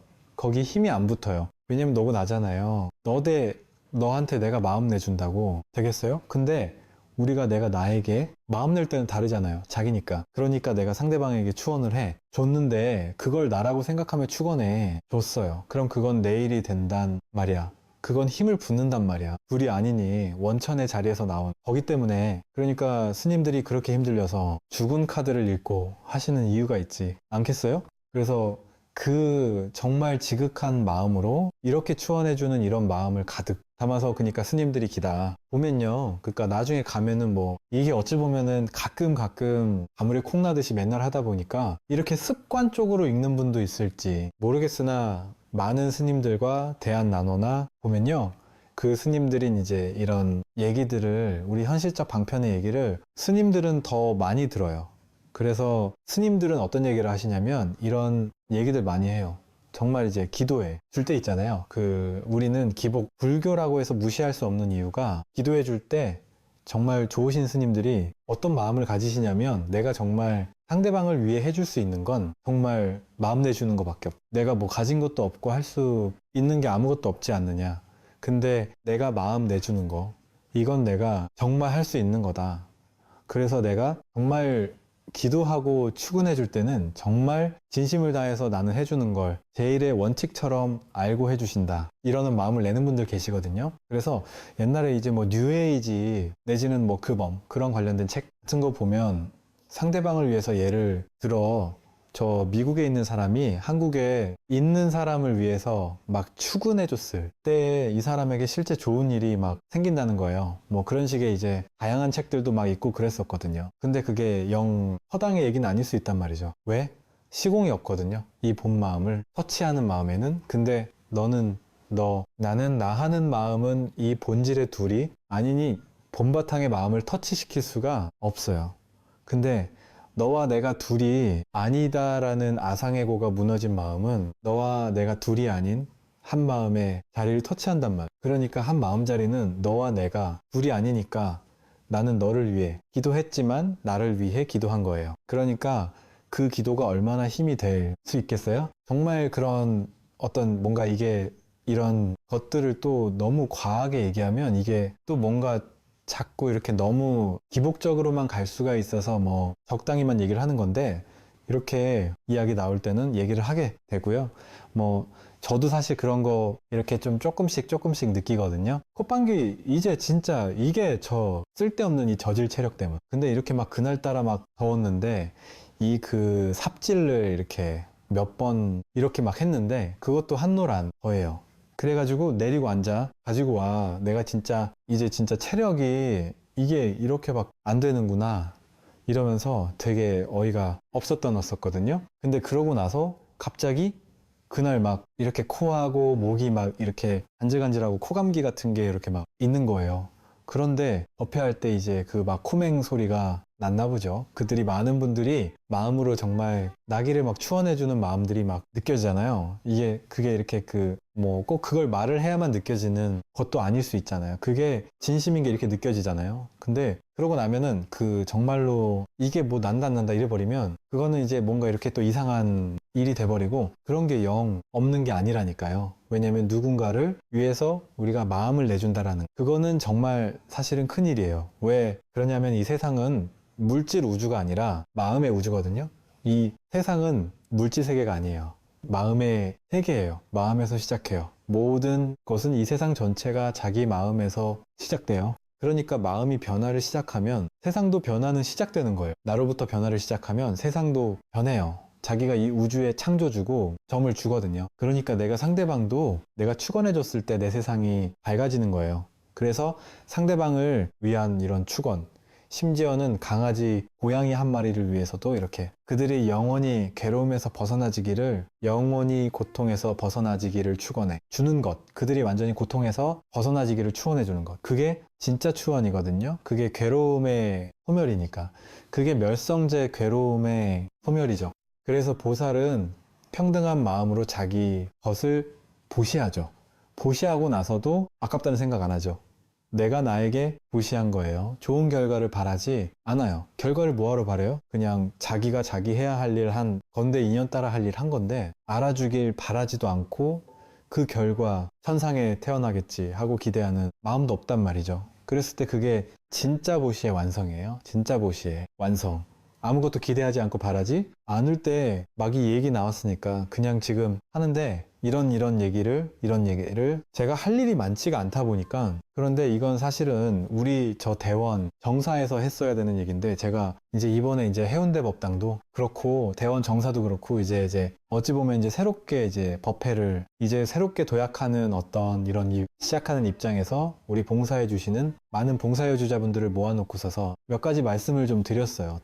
이거는 일반 우리 신도님들 모두에게 얘기할 만한 이야기는 아니라서 이분들에게만 말씀드렸더니 뭐 이분들이 우리 많은 분들에게도 좀 얘기해 주셔도 좋겠다는 얘기를 해서 그냥 가볍게 말씀드리는 건데 지금까지 우리가 이제 절이 좀 작고 이럴 때는 뭐 그럴 수 있는데 앞으로는 우리가 좀 이렇게 했으면 좋겠다고 말씀드렸던 게 뭐냐면 이제 이분들이 이제 봉사를 하시고 가시다 보니까 이분들한테 뭐 절에 이거 필요하면 저거 필요하고 하고 뭐뭐도 해다 주시고 반찬도 갖다 주시고 뭐 이것저것 갖다 주는 분들 계실 거 아니겠어요? 그러면 이제 그분들이 너무 고마워서 막 챙겨드리고 이것도 챙겨 드리고 막 떡도 하나 드릴 거 2개, 3개도 드리고 뭐 막 여기 넣어 드리기도 하고 막 이러잖아요. 근데 이제부터는 그거를 하시지 말자라고 말씀을 드렸어요. 근데 왜 그러냐면 이게 계속 지켜보다 보니까 그러다 보니까 이게 주는 게 문제가 아니라 아니 이게 이걸 챙김을 안 받는 사람 입장에서 상대적으로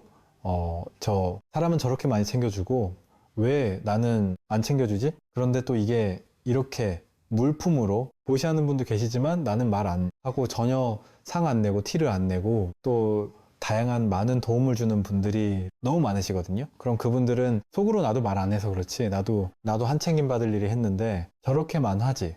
그래서 이것이 우리는 좋은 마음이라고 했는데 또 누군가에겐 이게 약간 차별적 요소가 될 수도 있는 게 있을 수 있어서 그래서 그냥 모두에게 그냥 마음으로 이렇게 그 감사를 표현하고 하는 것이지 이게 특별한 분을 이렇게 너무 고맙다고 했을 때 오히려 다른 분들에겐 우리 상대적으로 이렇게 평등이 깨질 수 있는 이런 일이 있을 수 있어서 뭐 아무 하나도 안 한 사람, 어마무시하게 보시한 사람, 뭐 매주 뭔가 먹을 걸 챙겨다 주는 사람 상관없이 그냥 똑같이 그냥 앞으로는 이제 우리 이렇게 했으면 좋겠습니다. 이렇게 얘기를 했었어요. 이제 그랬더니 이제 그분들이 또 혹시나 당황하실 수 있으니까 얘기를 한번 해. 달라는 얘기를 하길래 이런 목을 가다듬음 얘기를 한번 해 봤어요. 그래서 이렇게 그냥 이런 거예요. 정말 저는 너무 사실은 감동을 제 혼자 그냥 너무 많이 받았거든요. 이번에 이런저런 많은 뭐 이런저런 일들 하고 하면서도 정말로 정말 보살분들이 많으셔요. 그래서 정말 이렇게 결과를 바라지 않고 알아주길 바라지 않고 티내지 않고 뭔가를 바라지 않 그냥 이렇게 하는 분들이 세상에는 너무 많으신 것 같아요. 그리고 그게 되게 놀라워요. 이게 왜냐면 제가 사람들의 저부터도 그렇고 모든 사람들의 그 속성 왜 자기를 생각할 수밖에 없는 아상의 속성을 아는데 이렇게 자기를 아상을 거스르는 일이거든요. 나누고 보시하고 베푼다는 그 자체가 아상을 거스르는 일이거든요. 그러기 때문에 사실은 공덕이 있는 것이고, 근데 이 아상을 거스르는 일은 실천하기가 쉽지가 않아요. 사실은 그래서 그것을 이렇게까지 무주상보시로 상을 내지 않고 한다면 그것이야말로 정말 큰 공덕이 되는 이런 거라는 얘기를 이렇게 하고 있는 거예요. 또 똑같은 얘기예요. 지혜 있는 사람은 힘들려서 착한 일을 하고도 자기가 한 선행에 매달리지 않는다. 선행을 하고서도 그것을 잊어버리지 못하면 교만한 마음이 생겨 윤회 굴레를 벗어나지 못한다. 선행을 하고서도 그것을 잊어버릴 줄 아는 사람이라야 모든 번뇌 망상에서 벗어날 수 있는 것이니 부지런히 선행하되 마음에 집착을 두지 마라. 내가 했다는 상 없이 베푸는 순간 이거는 아상을 거스르는 행위가 되잖아요. 이 근원자리 사는 행위가 된단 말이에요. 그러니까 그것 자체가 무주상곳이 놀라운 공덕이란 말이에요. 근데 이제 여기까지는 무량한 공덕을 딱 베풀고 나서 이제 뒤에 가서 이거 누가 좀 알아줘야 되는데 누가 받나 안 받나 이거 안 받는 거 아니야. 이거 누가 좀 사진이라도 찍어서 SNS에 몰래 올려 줬으면 기가 막힌데 뭐 예를 들어 이런 생각을 한다거나 나가 이렇게 했는데 뭔가 이렇게 상이 안 난다거나 뭔가 이런 생각을 할 수는 있죠. 우리는 다순 있으나 그냥 그것을 그냥 이렇게 또 스스로에게 접받고 거기 그렇게 하지 않고 그냥 정말 무수장 보수로서 딱 거기서 끝낼 수 있다면 그것 자체가 수행거리인 거예요. 그것 자체가 아상을 거스르는 공부가 되고, 그래서 복을 베풀고 선행을 하고 나면 그 선행을 내가 실천했다 하는 생각을 잊어버리는 게 가장 좋죠. 그건 어디 가지 않아요. 이 법계에서 다 자기 거예요. 자기 거. 근데 이거를 내가 입으로 확 얘기해버리면 이게 자기게 안 되잖아요. 왜냐면 자기가 막 좋은 일 해놓고 나서 가만히 있으면 진짜 훌륭한 사람 같잖아요. 우리 느낌에. 왠지 이미지가. 근데 착한 일을 많이 하는데 입으로 닦아먹는 사람 있잖아요. 이게 뭔가 말하고 싶어 죽겠는 거예요. 그래서 야, 내가 이렇게도 했고 저렇게도 했다면 남들이 와 잘했다고 안 하잖아요. 또 시작했다. 자 그래? 너 잘났다 그래? 그러면서 저럴려 왜 저걸 하지? 차라 하지 마.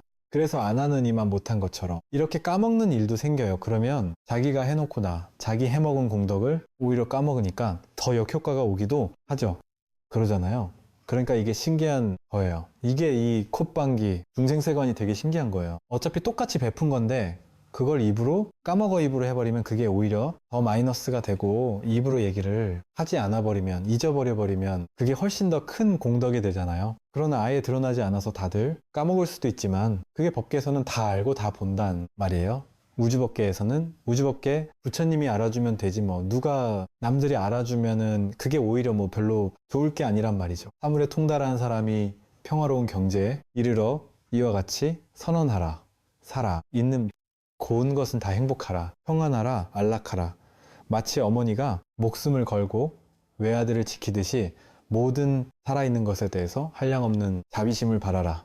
또한 온 세계에 대해서 무한한 자비를 하라. 위로, 아래로, 옆으로 장애도, 원한도, 저기도 없는 자비를 행하라서 있을 때나 길을 갈 때나 앉아 있을 때나 누워서 잠들지 않는 한 언제나 이 자비심을 굳게 가지라. 이게 이제 수타니파타에 나오는 그 자비경이죠. 자비경. 자비관이라고도 하는 아주 유명한. 그래서 이제 남불교에서는 스님들도 대가자들도 우리 반야신경 외우듯이 남불교에서는 이렇게 자비경을 반야신경처럼 늘 외우고 다닌다고 그래요. 그래서 이게 뭐냐면 아까 말한 거 추원의 정신이에요. 자비심을 가지고 내 안에 있는 자비심은 어디서 나와요? 내가 자비심을 낼 수가 없어요. 나는 자비심을 일으킬 수가 없어요. 내가 일으키는 자비심은 동체 대비의 근원에서 오는 자비심이 아니라 내가 착한 일을 하면 뭔가 받겠지 하는 그 계산에서 오는 아상에서 오는 이제 작은 실천이거든요.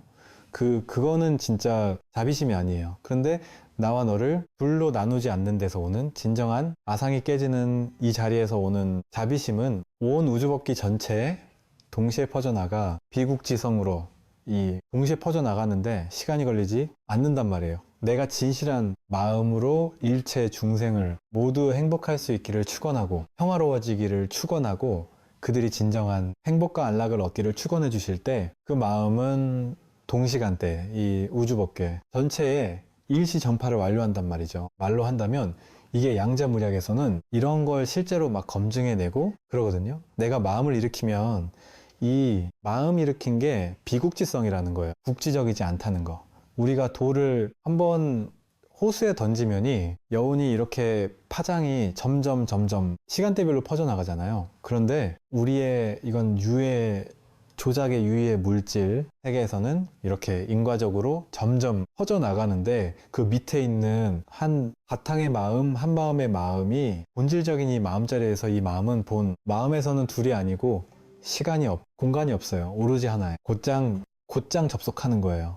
그러니까 이 자리에서 나오는 나라는 아상이 자비관을 하는 게 아니고 이거 하니까 좋다더라 하고 외우는 거는 나라나 좋으려고 하는 거잖아요. 근데 아상이 나한테 좋으려고 하는 그 생각 없이 정말 내 마음의 근원 자리에서 진심으로 일체 중생들을 향해서 중생들이 나와 둘이 아니니까 내가 완전히 깨닫지 못했다 할지라도 일체 중생이 나와 둘이 아니니 이 둘이 아니니 한 마음자리에서 진심으로 일체 중생 모두가 살아있는 모든 것은 다 행복하기를, 다 평안하기를, 다 안락하기를 지극한 마음으로 외우고 마치 어머니가 목숨 걸고 외아들을 막 지키는 것 같이 일체에 살아있는 것에 대해서 한량 없는 자비심을 바란다. 왜냐하면 일체 중생들 하다못 미물에 이르기까지 일체 모든 중생들은 내 아들 아닌 게 없거든요. 왜? 내 마음에서 나왔으니까 전부 다 내 마음에서 나온 내 자식들이에요. 전부 다 나와 다른 것처럼 보이는 이 일체 중생 모두가. 그러니 부모님이 내 자식 잘 되기를 얼마나 축원하겠어요? 근데 그거는 내가 내 자식 빨 잘 되기 축원하는 건 아상에 입각한 거잖아요. 내가 내 자식 잘 되기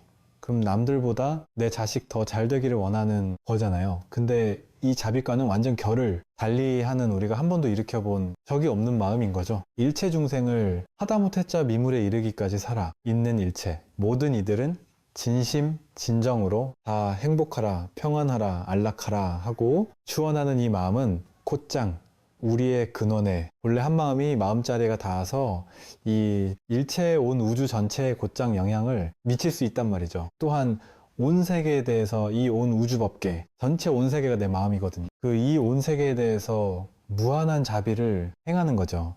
이게 언뜻 들으면 저 허황된 것처럼 느껴요. 내가 내 옆집 사람도 자비롭게 못해 주잖아요. 내가 한 사람을 저 사람도 내가 자비롭게 못해주고 내가 이 사람 인생을 바꾸고 싶지만 이 사람 인생도 바꿔 무기력하잖아. 우리가 어떨 때느냐 내가 저 사람 인생도 못 바꾸는구나. 여러분 막 스님들은 콧방귀 막 수많은 사람들의 괴로움을 막 없애 주니까 대단하다. 와 저분 만나기만 하면 내 모든 괴로움 없애지겠지. 안? 그래요? 그런 망상을 좀 하지 마시고 만약에 그런 일이 있다면은 여러분이 저 스님이 무슨 말을 하더라도 너무 엄청난 영향을 미칠 거야 라는 그 믿음을 가지고 오니까 그 자기 마음속에 있는 그 스님에 대한 엄청난 믿음이 그거를 가능하게 만드는 거예요. 실제 그 스님의 법력이 그걸 가능하게 한 게 아니에요. 그 어떻게 하신지 아세요? 조주 스님, 부처님, 뭐 큰 스님들 다 그랬어요. 다 똑같은 얘기 했어요. 깨닫고 나면 절대 자기 고향 가지 마라. 고향에서는 너무 우습게 보기 때문에 법력이 발휘가 안 돼요. 다 우습게 알아요. 제가 여러분들에게 많은 얘기를 해주면요. 여러분 중에 정말 죽을 것 같은 괴로움에 처한 분들조차 제 얘기를 듣고 큰 위안이 됐다라고 위로를 받았다고 그래서 너무 신기해요. 왜 신기한지 아세요? 제가 제 형제자매, 우리 가족들, 우리 부모님, 우리 친지들 뭐 이런 사람들한테 얘기해주는 게 안 먹히거든요. 그래서 깜짝깜짝 놀래요. 별것 아닌 문제를 가지고 이렇게 마음을 내라고 마음을 내도 그것도 안 먹히거든요. 야, 말 그대로 진짜 내 말이 이렇게 무기력하구나. 말 그대로 씨알이 안 먹히는구나. 너무 힘들어하는 근데 야 진짜 이렇게 좀 마음을 내고 저렇게 좀 마음 내고 다 이래저래 얘기를 재단에는 막 콧방귀 한숨 이게 해주고 났는데 이 약간 눈동자가 이렇게 너무 괴로워서 아무것도 안 들어오는 이런 눈동자로 이러고 듣고 나더니 말다 끝났으가 막 그런 거룩한 얘기는 거룩한 데 가서나 해.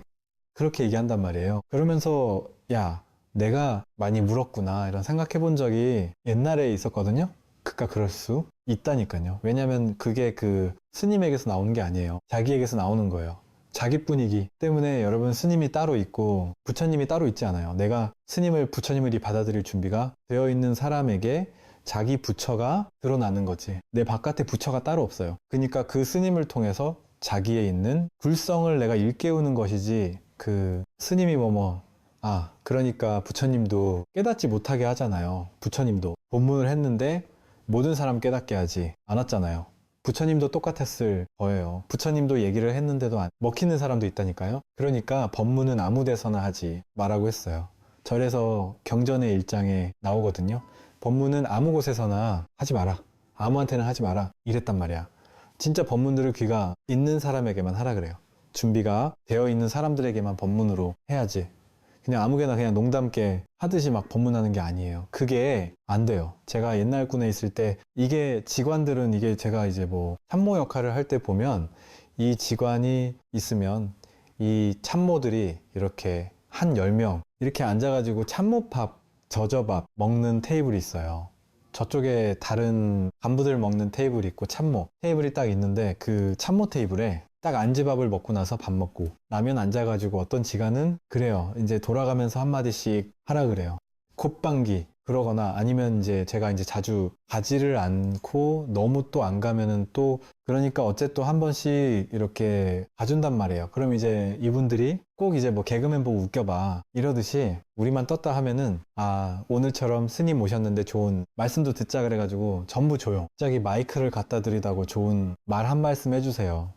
이게 제일 난감해요. 지금 눈동자를 보면 전부 다 밥 빨리 먹었고 지금 빨리 일어서고 싶어 죽겠는데 지금 막 좋은 말 한마디 하라니까 어쩔 수 없이 그 얘기를 또 들어야 되잖아요. 이 사람들은 그러니까 이런 사람에게 무슨 얘기가 먹히겠어요? 그 뭐 시답잖은 얘기만 한두 마디 하고 내려올 수밖에 없거든요. 그러니까 참 그렇게 했을 때 그게 정말 어떤 여법한 자리가 아니고서는 그 법이 이렇게 들어가지 갈 수가 없는 거죠.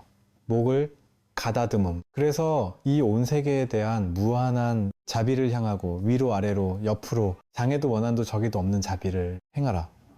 여러분 여기 있는데 내가 이 마음을 낼 때 위로 아래로 옆으로 사방 팔방 일체 모든 공간을 향해서 막 이렇게 마음을 내라는 것이 자비의 마음을 방사하라는 마음이 뭐냐면요. 실제 이런 일이 벌어지고 있다는 거거든요. 내가 여기서 자비로운 마음, 일체 중생을 평화롭게 안락하게 행복해지기를 추원할 때 동시간대에 온우주법 전체가 일시에 퍼져나가서 전파가 끝나버리는 일이 벌어진단 말이에요. 그러니까 그걸 시각화해가지고 이렇게 방편으로 쓴 거예요. 이렇게 아래로 위로 아래가 막혔는데 위에가 막혔는데 옆에가 막혔는데 막힌 거와 상관없단 말이에요. 이거 물질 요거나 막히면은 전파가 안 되지. 이 온 우주에는 막히는 게 없어요. 한 마음에는. 그러니까 이 공간 전체가 하나의 마음이란 말이에요.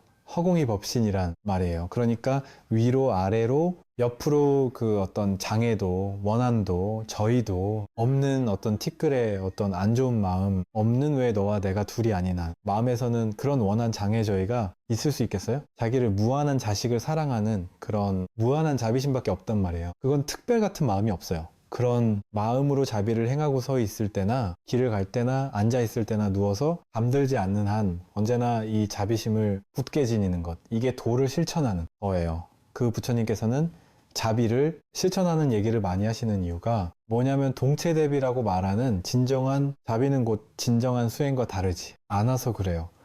우리는 사실은 이제 자비심을 실천하는 것은 깨달음으로 나아가는 하나의 수행과도 같아요. 어떤 과정이에요. 그런데 진짜 자비심은 깨닫고 나야만 사실은 가능한 거예요. 그래요. 진짜 동체대표 일어나니까. 그런데 이제 반대로 내가 조금 쉽지 않더라도 동체대비심을 일으키려고 이렇게 자비관을 암송하고 자비로운 마음을 일체 중생을 향해 방사하고 그랬을 때 거꾸로 이 분별의 마음에서 일체 중생을 두이 아닌 마음으로 자비심으로써 감싸는 마음을 연습하게 됐을 때 이제 그 법과 가까워지는 마음이 마음으로 자꾸 우리가 물드는 거예요. 오염된 분별, 망상은 자꾸 옅어지고 이 법과 가까이 되는 마음이 물드는 거죠. 이 불교 공부를 하는 이 고등학생 이제 친구가 저한테 했던 얘기가 있었거든요. 그 대학 달 떼제 후배였, 고등학교 달 떼제 후배였어요. 제가 이렇게 1년 후배였거든요. 그 친구가 저한테 고등학교 때 그런 얘기 했다니까요. 이 자비관을 공부하고 나서 계속 이걸 실천한 거예요. 그래서 꽤 오랜 세월, 오랜 시간이 지나고 나서 저한테 그 얘기를 하더라고요. 넌 어떻게 공부를 해? 이랬더니 그 친구가 저한테 그래요. 너는 기도할 때 뭐 하느라고? 그렇게 오래 앉아 있어? 이렇게 물어봤어요. 그랬더니 그 친구가 법당에 와서 항상 자기도를 한참 해요. 그러다가 이렇게 또 법에 차고 그러거든요. 넌 뭐를 그렇게 하니? 물어봤더니 그 친구 뭐 하냐면 저는 이렇게 어떻게 기도하고 이런지 잘 모르니까 옛날에 자비관 공부한 게 있으니까 이렇게 앉아가지고 내 가까운 사람에서부터 점점 이게 이 자비관 전문을 공부해보면 그게 나오거든요. 처음에 내가 사랑하는 사람에게 더 쉽잖아요. 가까운 사람, 사랑하는 사람, 조금 인연 있는 사람, 또 인연 있는 듯 없는 듯 하는 사람, 그러다가 이제 조금 먼 사람, 내가 심지어는 좀 더 미워하는 사람, 그러나 나중에는 원한 있는 사람에게까지 전체를 방사하고 그러다 오늘 전체로 이렇게 방사하거든요. 그 친구가 그러더라고요. 저는 처음에는 콧방귀, 우리 절, 우리 집, 우리 가족, 그리고 우리 학교 내 친구들, 나와 인연 맺은 사람들, 그러다가 나중에는 이 우리 마을, 우리 시내 전체, 우리 시내 전체를 식업하면서 그 전체 내 마음의 이 무한한 자비심이 우리 시내 전체를 따뜻하게 물들이는 상상을 하고, 그러면서 진정으로 이렇게 자비심을 막 내는 마음을 내고, 그러다가 우리 대한민국 지도를 상상하면서 우리나라 전체가 이 무한한 자비심으로 물결 시기를 이렇게 상상하면서 내 마음은 작은 마음이지만이 근원에 있는 이 부처님 불성이라고 하는 내 마음에서 일치 모든 자비심이 막 팍 퍼져나가기를 이렇게 상상하고, 그러다가 이 지구 전체를 상상하고 우주 전체를 상상한대요. 그 말이 저는 그때 고등학생 때인데 더 충격적이었어요. 이 어린아이가 어떻게 이런 마음을 내면서 이렇게 공부를 할 수가 있지 그랬었거든요. 그래서 그런 어떤 마음을 내는 것, 그게 이제 하나의 좋은 방편이 될 수 있어요. 이렇게 자비심을 방사하는 마음. 여기까지 말씀드리겠습니다. 성부하십시오. 음악